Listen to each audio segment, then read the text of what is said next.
When people talk about a community group, or they ask me how to start one, they're usually referring to a local group that either aims to fix or address a problem, need or issue in the local community, seeks to add something that's missing, or creates an outlet for friendship and togetherness. Let's look at some examples of these. These might include things like food banks, soup kitchens, litter picking and support groups. This might be out-of-school provision, locally grown produce or Meals on Wheels. This could be a community choir, a coffee and craft afternoon or a local arts festival. So what exactly do we mean when we refer to community? Well, for me it can mean either people in a geographical location such as a village, neighbourhood, town, city or sub-region, people sharing demographics such as age or gender, or people sharing psychographics like their opinions and interests. Simply put, a community group is a group of people working together with a common aim. Of course, a group of people can get together and do whatever they like, ideally good stuff. So why is there a need to become a community group? Whilst you might start out as an informal group, if you want to gain real traction and make an impact on your community, you might want to take a step towards formalising your group. This can be worthwhile for a couple of reasons.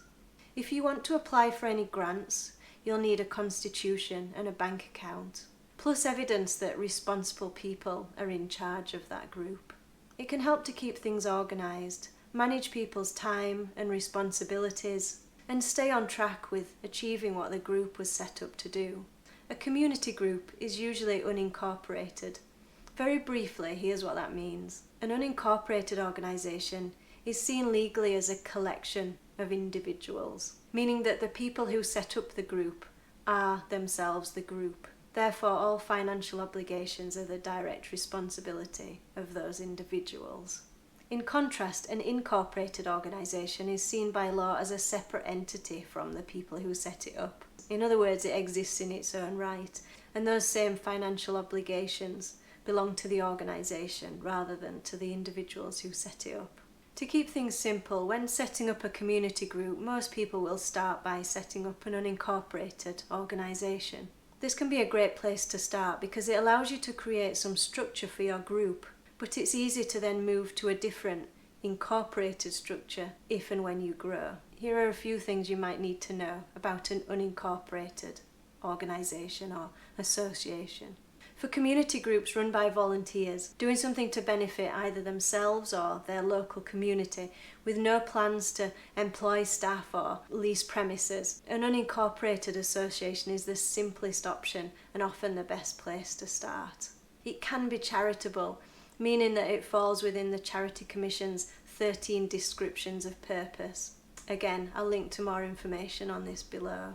But it doesn't have to be charitable, it just has to be for a specific community.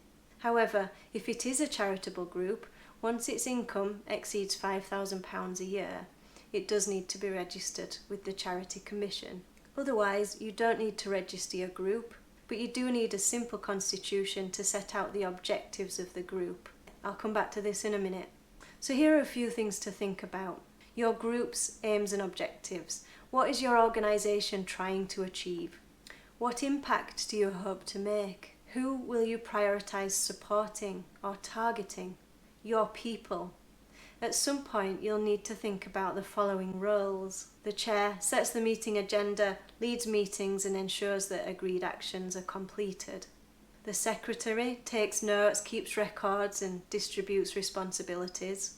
And the treasurer oversees bookkeeping, budgeting and fundraising.